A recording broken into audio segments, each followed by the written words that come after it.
been a little bit banged up at that offensive line position in the just last couple weeks. How do you feel I guess unit as a whole has shifted and adjusted to that, and then specifically with Greenberg and McGowan, how do you feel they kind of slotted in the other day?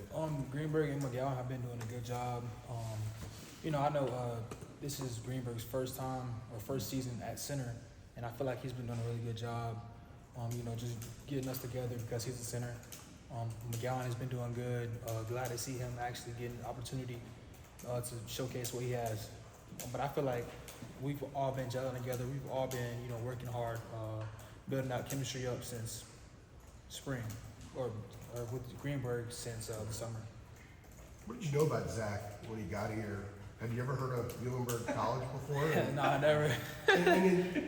You dealt with your moving up a level. He's moving up several levels. Yeah. Is there anything about him that's kind of surprised you that, wow, this guy can really play? Like during our workouts in the summer, like he has like a great conditioning. Like I never saw him tired ever. I've never seen Zach tired. That's one thing I say has stood out to me. I've never seen him tired. To piggyback on what Jeremiah asked you, how did Zach do with the calls? Not just the other day, but he was thrust into the Charlotte game after Austin got hurt. How did he handle the communication up front with you guys? Honestly, it was good, because he's like basically him and Austin, like they get together, watch film and stuff like that, and like he did a really good job. I felt like he was a little nervous at the beginning, but he progressed and got better at it. But he did a good job. Willie, what jumps out to you about the way Jacoby Criswell plays quarterback? He's really good. He can throw the ball far. He's proud of that. Yeah, he can. He really can throw far. He's been doing a good job too. We're confident in him. And what strikes you about maybe the way you guys play as an offense, from what you've seen? I know it's a small sample size, but how you guys function as an offense, maybe with him back there as opposed to, you're on your third quarterback now, obviously. Yeah, I feel like we do the same job. Our job is the same, regardless of the quarterback. We block. We just try to do our best to protect the quarterback, regardless of who it is. But the difference between Jacoby and Connor, I guess you're going to move the pocket more with Connor, I guess, than Jacoby. So when you're going back and forth with him, like you guys were the other day, and you might this weekend as well, how does that change things for you guys at all? Or does it? I say it really doesn't change anything for me in particular, but I can see the tackles from a tackle standpoint, having to push off and not get a holding call if he's moving in the pocket, stuff like that. But for us, it really doesn't change. We just have to dominate, have to move the pocket, have to push the defensive lineman and try to get that yardage. I say in the run, like we still have the same job regardless. Is Jacoby a vocal guy? He is. Yeah, he is. He's a little quiet like myself, but like he's stepping into that role, having to talk more, be more vocal as a quarterback. I was going to ask if he's been a little bit more vocal. It's a little different this week because I think about a half ago he probably wouldn't have expected to be in that situation. He's thrust into it and he had some success. Was there anything different about him this week? Other than just, I'm a quarterback, I have to talk more, but just maybe different pep in the way he went about things? He's been a little bit more confident. I can tell he's been confident. I feel like he's been taking charge more, encouraging us, talking positively to us. I can say he's definitely been doing that a lot more. Really, how important is it to have a good performance this week, heading into the ACC season and the rivalry game coming up next week? I feel like every week is important for us, trying to become 1-0 every day, every week. That's our, mentality and that's our standard. I feel like, this game is no different from any other game. We want to, dominate every week and get the dub every single week.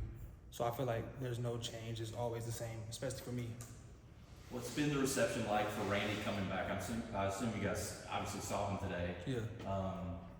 How was it having him back? It's like, it's awesome, for him to go through what he's been through, and that just like shows us like toughness. Like he's the prime example. That's tough.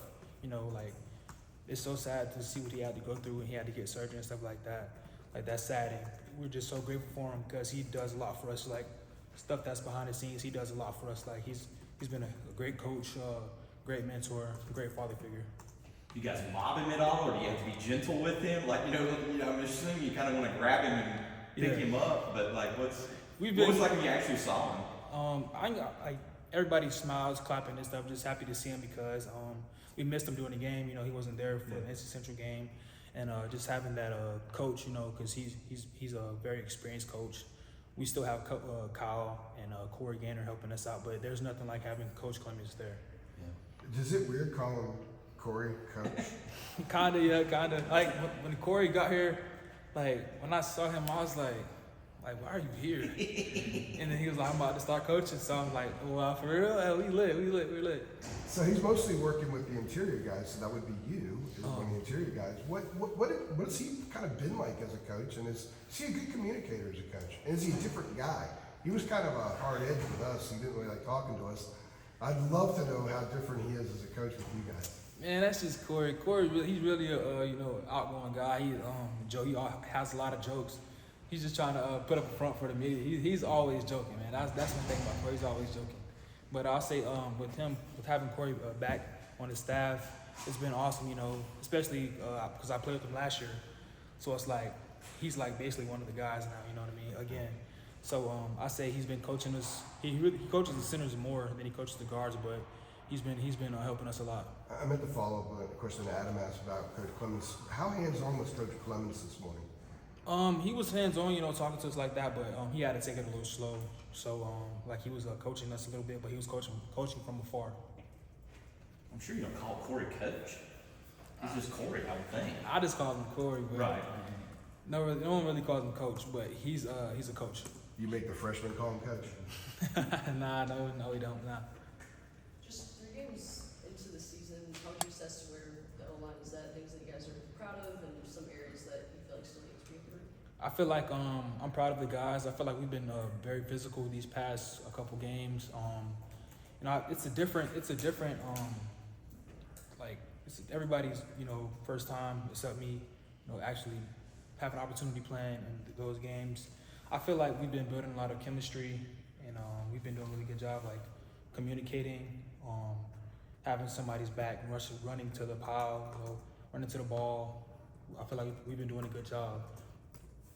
You kind of hit on it there, but, coming into the season, you're the only guy on that O-line that's, started a collegiate game, right? What are some of the difficulties with just, bringing the other guys up and making them feel, confident, like they can go out there and compete at that level? I say from my perspective, like what I could do or what I do is, just trying to be vocal, trying to encourage those guys. I feel like confidence is a big key in, being successful as a football player, because if I don't have that confidence, I'm not going to trust myself. I'm going to doubt myself, and I'm going to doubt my ability. So I feel like just encouraging those guys, telling them, you can do this, helping them out, showing them drills, coming in, getting extra work, studying film, stuff like that. I feel like that's what I do to, try to help them.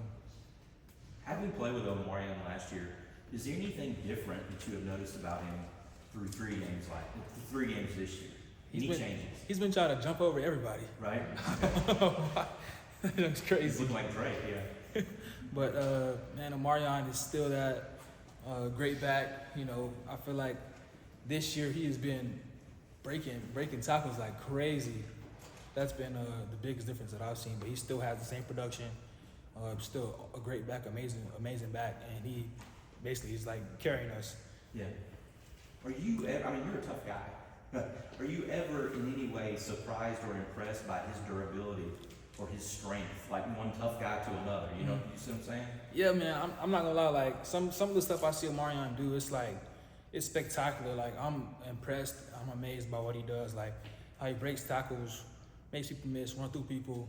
He gets hit and he just goes for 30, 20. It's amazing. I'm impressed by how he plays the game. I love it. And then just a quick one, any specific keys for the O-line for this JMU game? I'll say, communication. Communication is the biggest thing. Having that confidence, no doubt. Just play on effort. I feel like if you can play on effort, I feel like that can just really take care of itself, because a coach shouldn't have to tell you to play effort. No one should have to tell you to play effort. We're here for a reason. So effort should be out the window. And I feel like with effort, that could take care of a lot of your issues. Can't let you go without asking about Trevion Green. He's to your right. How's he how would you assess his play through the first 3 weeks? I call him, what I call Trey, I call him Monster. I call him Monster Trey. And I feel like he's been playing like a monster. I feel like I've been very impressed with Trey as well. What have you been most impressed with? Because he had very few snaps before the Minnesota game. His aggressiveness, like he's just out of the block and just off the rip, and I'm impressed with that. I'm impressed with him keeping his composure. Say if he messes up one play, he's right back. And he's not focused on that last play. He's not focused on what he did wrong. He's focused on the next play, and that's what I'm very proud of him. Because sometimes even with me, like I'll mess up on a play and I'll be in my head, but got past that and I will run on to the next one. So having that next play mentality, that's what I'm very impressed with Trey. He's been doing a good job with that. Does he like that nickname? Monster? He hates it. But everybody's been calling him Monster since they heard me say it. He hates it, so that means you have to call him that I now. have to. But he's perfect. Perfect. Just let nickname. everybody know. It's a perfect nickname for him because he's 6'8", 350. And then you got me next to him. He makes me look like a little kid. I thought we were going to get out of it without Yeah, it. we weren't going to ask you about that this time. We all made a pact. All right, well, Appreciate it. Thank y'all. appreciate it, man. Appreciate it. Seriously.